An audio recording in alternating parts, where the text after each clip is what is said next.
दोस्तों जय हिंद, वंदे मातरम। मेरा नाम शर्मा शौरी और आप देख रहे हैं ज्ञान जरा हटके। और आज इस वीडियो में वैसे तो हम लोगों को एआई की दुनिया में भारत ये जो महाशक्ति बन रहा है बोलूंगा तो मेरे सबसे इंसल्ट हो जाएगी। इस वजह से हमारे तेजस्वी आईटी मिनिस्टर बोले तो अश्विनी वैष्णव जी के तेज समर्पण, कर्तव्य निष्ठा और डेडिकेशन की वजह से भारत एआई की दुनिया में ये जो महाशक्ति बन चुका है। वैसे तो हम लोगों को इसके बारे में बात करना चाहिए थी, क्योंकि इस वक्त हमारे यहाँ एआई समिट भी हो रही है और वहाँ एआई के मामले में हमारा यानी कि भारत का जो टेक्नोलॉजिकल एडवांसमेंट है, हमारे यहाँ पे जो इनोवेशन हो रहा है उसे प्रेजेंट भी किया जा रहा है। सो ईमानदारी से बोल रहा हूँ, मैंने सोचा था कि आज इसी के बारे में बात करेंगे, बट फिर मुझे इस बात का एहसास हुआ कि हमारे यहाँ पे एआई के मामले में जो रिसर्च हो रही है, जो टेक्नोलॉजिकल एडवांसमेंट हो रहा है, वो इतना ज्यादा एडवांस है, इतना ज्यादा हाई लेवल का है कि गवर्नमेंट खुद उसे गोपनीय रखना चाह रही है। तो अब जब गवर्नमेंट ही उसे गोपनीय रखना चाह रही है तो फिर हम लोग उसके ऊपर बात करके क्या करेंगे? भाई सरकार इन तमाम चीजों को गोपनीय रखना चाह रही है, तभी तो लोगों और दुनिया को बेवकूफ बनाने के लिए ये लोग चाइना से एआई पावर्ड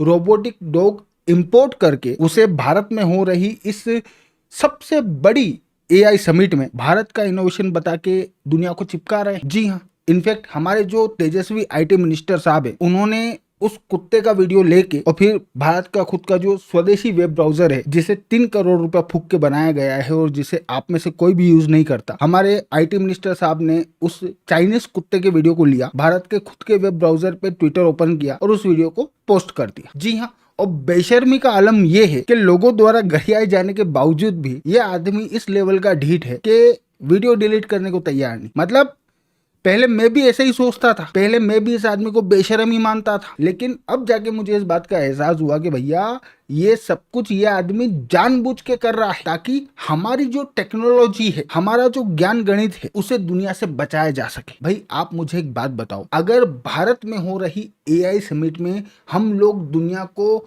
भारत की टेक्नोलॉजी दिखाएंगे, उनके सामने भारत की टेक्नोलॉजी प्रेजेंट करेंगे, तो क्या दुनिया को पता नहीं चल जाएगा कि हम लोगों ने क्या क्या बना लिया है? हम लोग टेक्नोलॉजी के मामले में दुनिया से कितना आगे निकल गए हैं। हमारा कंपटीशन सीधे मंगल ग्रह से चल रहा है। मतलब मंगल ग्रह भी छोटी बात बोल रहा हूँ, प्रोबेबली अदर गैलेक्सी में किसी एडवांस सिविलाइजेशन से हम लोग सीधे कॉम्पीट कर रहे हैं, क्योंकि एआई सुपर पावर है हम लोग यार। सो अगर हम लोग हमारे यहाँ हो रही समिट में हमारी ही टेक्नोलॉजी दुनिया को दिखाएंगे तो फिर तो सबको सब कुछ पता चल जाएगा, कल वो लोग भी बना लेंगे। इस वजह से जानबूझ के सिर्फ और सिर्फ नेशनल इंटरेस्ट को प्रोटेक्ट करने के मकसद से हमारा ये समर्पित आईटी मिनिस्टर, जो हर महीने एज ए आईटी मिनिस्टर किस बात की तनख्वाह उठाता है वो आज तक समझ में नहीं आया, ये चाइना से रोबोट्स इंपोर्ट करके और उन पे मेड इन इंडिया लेबल लगा के दुनिया को और हम लोगों को चिपका रहा है। जी हाँ, ये नेक्स्ट लेवल का नेशनलिज्म चल रहा है, आपके और मेरे समझ के बाहर की चीज है। इतना ही नहीं, यूपीआई भाई साहब, वो यूपीआई जिसको बनाने में इस आदमी का ढेले भर का कंट्रीब्यूशन नहीं है, लेकिन जिसके नाम पे अगला ना जाने कब से बैठ के खा रहा है, और जिस यूपीआई को इन लोगों ने अपने सपोर्टर्स को ये बोल के बेचा है कि भैया ये यूपीआई ही तारणहार है, यही इंडियन रूपी को ग्लोबल करेंसी बनाएगा और स्विफ्ट सिस्टम को रिप्लेस करके पूरी दुनिया का ट्रांजेक्शन भारत लाएगा। जी हाँ, वही यूपीआई। आपको विश्वास नहीं होगा भाई साहब, इस दुनिया की सबसे बड़ी सो कॉल्ड एआई समिट में यूपीआई से पेमेंट नहीं हो रहा। यूपीआई तो छोड़ो, आप कार्ड से भी पेमेंट नहीं कर सकते। लोग बेचारे नोट लेके घूमते फिर रहे हैं, एक दूसरे से पूछ रहे तेरे पास 500 की गुल्ले क्या, परेशान हो रहे हैं। और आप ही बताओ परेशान क्यों ना हो? भाई पहली बात तो समिट के अंदर इतनी ज्यादा भीड़ है कि पांव रखने की जगह नहीं। और आप सोच रहे हो कि भीड़ होना तो बहुत अच्छी बात है, तो भाई साहब ऐसा नहीं है। ये जो भीड़ वहां पे जा रही है, इसमें से एक बहुत बड़े हिस्से का चरित्र बिल्कुल भाई साहब से मैच करता है, बोले तो शुद्ध रूप से फोकट। जी हाँ, इस समिट के अंदर मेजोरिटी फोकट लोग घूमने फिरने के मकसद से जा रहे हैं। और ये बात कोई मैं अपने मन से नहीं बोल रहा हूं, ये बात वो लोग बोल रहे हैं जो एक्चुअली में भारत के अंदर एआई के सेक्टर में कुछ काम कर रहे हैं, इनोवेशन करने की कोशिश कर रहे हैं, रिसर्च कर रहे हैं, कुछ प्रोडक्ट्स डेवलप कर रहे हैं। और उन बेचारों ने इस उम्मीद में वहां पे स्टार लगाए थे कि उनके प्रोडक्ट्स को, उनकी रिसर्च को ग्लोबल एक्सपोजर मिलेगा। तो ग्लोबल एक्सपोजर तो क्या तेल लगाने, क्या हो रहा है अभी मैं आपको बताऊं, आप लोग अपना सिर पीट लोगे। लेकिन पहले बात करते हैं ये पेमेंट के बारे में, क्योंकि ना यूपीआई से पेमेंट हो रहा ना कार्ड से। लोग बेचारे नोट लेके घूमते फिर रहे हैं, और लोग बेचारे घूम इसलिए रहे हैं क्योंकि वहां पे दुनिया भर की भीड़ है। अंदर बाहर होने में कम से कम 2-2, 3-3 घंटे की वेटिंग चल रही है। तो अब अगर कोई आदमी 2-3 घंटे वेट करेगा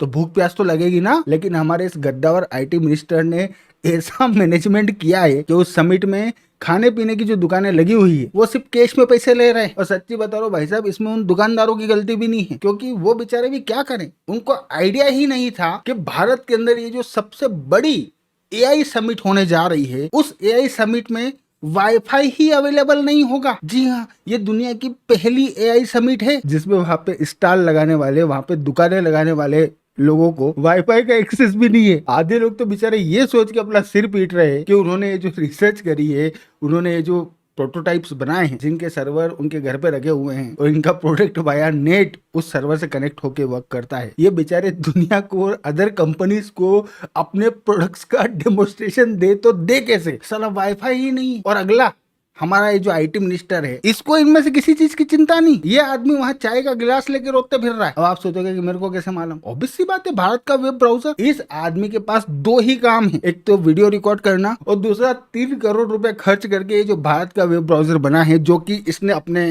कंप्यूटर पे इंस्टॉल कर रखा है, उससे ट्विटर ओपन करके वो वीडियो ट्वीट करना। तो ये चाय वाला वीडियो भी अगले ने ट्वीट किया है कि मैं चाय पी रहा हूँ। मेरे को तो यही समझ नहीं आ रहा इसने चाय के पैसे दिए कैसे होंगे, क्योंकि इसने खुद को यूपीआई का भगवान घोषित कर रखा है। ये यूपीआई के अलावा किसी चीज से पेमेंट कर नहीं सकता और दुकान वाले यूपीआई ले नहीं रहे, मतलब 100% ये उधारी में चाय लेके आया है। खैर जो कुछ भी हो, ये मजाक की बात हुई, लेकिन वो बेचारे जो मेहनत कर रहे हैं, जो एक्चुअली में इनोवेशन में इन्वॉल्व हैं, रिसर्च कर रहे हैं, प्रोटोटाइप्स बना रहे हैं भारत के लोग, और जिन्होंने वहाँ पे स्टॉल्स लगाए हैं। स्टॉल लगाने के पीछे का रीजन ये है कि भाई आपने अपना प्रोडक्ट बनाया है ना, आपका प्रोटोटाइप रेडी है, आप वहाँ पे स्टॉल लगा के अपना प्रोटोटाइप लेके बैठोगे। आप एआई समिट में गए हो, इन्वेस्टर्स घूम रहे हैं, लीडरशिप घूम रही है, उनमें से कोई आपके स्टॉल पे आएगा, उसकी नज़र आपके प्रोडक्ट पे पड़ेगी, तो आपको एक्सपोजर मिल सकता है, आपको इन्वेस्टमेंट मिल सकता है। सो वो लोग जो कि जेन्युइनली ट्राई कर रहे हैं, जेन्युइनली इन्वॉल्व हैं रिसर्च में, डेवलपमेंट में, प्रोटोटाइप रेडी करने में, वो लोग इसी मकसद के साथ वहां पे गए। और उन्हीं में से एक बंदा है ये धनंजय यादव। अब देखो, मैं पर्सनली बंदे को जानता नहीं हूँ, बट मैंने बंदे के पिछले जो ट्वीट्स हैं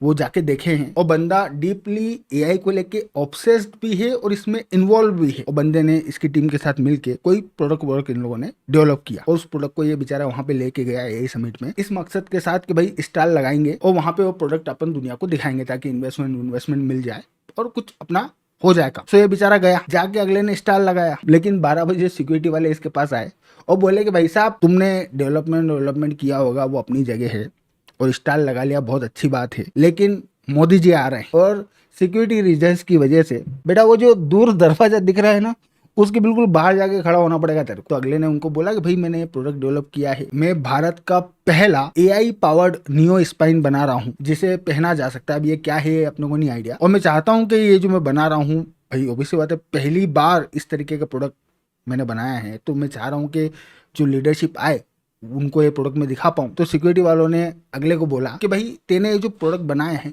इस प्रोडक्ट को तो तू यहीं टेबल पे रख दे और तू जाके खड़ा हो जाओ गेट के बाहर, मोदी जी आएंगे, चक्कर लगाएंगे, और अगर तेरी किस्मत रही तो ये प्रोडक्ट भी देख लेंगे, और टेंशन लेने की कोई जरूरत नहीं है, यहाँ पे चारों तरफ सिक्योरिटी है, तेरा प्रोडक्ट कहीं नहीं जाएगा। तो अगला अपने प्रोडक्ट को टेबल पे रख के इस उम्मीद में बाहर चला गया कि मोदी जी आएंगे, और अगर किस्मत अच्छी रही तो इसके प्रोडक्ट पे मोदी जी की या फिर उनके साथ में कोई घूम रहा होगा, कोई बिजनेसमैन, कोई भी इन्वेस्टर, तो उसकी नजर पड़ जाएगी। सो अगला दोपहर में 12 बजे गेट के बाहर गया और ठेठ शाम को 6 बजे अगले को सिक्योरिटी वालों ने वापस अंदर आने दी, मतलब कि 6 घंटे भाई साहब बाहर रहे, जो अपने आप में एक शर्मिंदगी भरी बात, क्योंकि ये जो एआई समिट भारत के अंदर हो रही है, ये एआई समिट वहां पे जो लोग देखने आ रहे हैं उनके एंटरटेनमेंट के लिए नहीं हो रही, और ना ही ये जो लीडर्स और वीआईपी लोग घूम रहे हैं उनको एक्स्ट्रा वीआईपी फील करवाने के लिए हो रही। भाई एआई समिट का एक्चुअल मकसद तो यही होना चाहिए कि जो लोग आपकी कंट्री के अंदर इनोवेशन कर रहे हैं, रिसर्च कर रहे हैं, प्रोटोटाइप्स डेवलप कर रहे हैं, उन लोगों को एक्सपोजर मिलना चाहिए, उन्हें मौका मिलना चाहिए कि वो अपने प्रोडक्ट को लीडरशिप के सामने प्रेजेंट कर सके। बट यहाँ भाई साहब के मैनेजमेंट की बदौलत जब लीडरशिप आई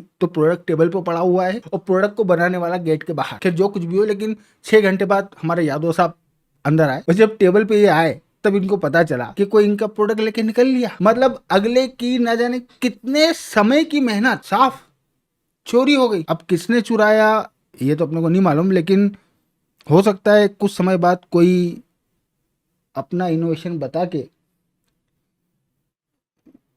दूसरे स्टाइल पे लेके बैठ जाए। सो इस तरीके की हाईली मिसमैनेज्ड एआई समिट हमारे यहाँ पे हो रही है, जिसमें भाई साहब का मकसद सिर्फ और सिर्फ जो हमारे यहाँ पे टॉप लीडरशिप है, जो टॉप इन्वेस्टर्स हैं, बाहर से जो डीप पॉकेट वाले इन्वेस्टर्स आ रहे हैं, उनके सामने वाहवाही लूटना। आम डेवलपर्स, आम रिसर्चर्स, आम इनोवेटर्स को एक्सपोजर मिले, ये सब सेकेंडरी है। चाय पीने के बाद में अगर टाइम मिला तो इसके बारे में सोचेंगे, और ऐसा नहीं है कि जो मैंने अभी आप लोगों को बोला इसके बारे में अगले को नहीं पता, अगला आज कुछ समय पहले इस मिसमैनेजमेंट को लेके माफी मांग के फ्री हो चुका है। सो ये स्थिति चल रही है। बाकी तो मैं हूँ आपका दोस्त सौरभ और आप देख रहे थे ज्ञान जरा हटके। Thank you for watching, I really appreciate your time.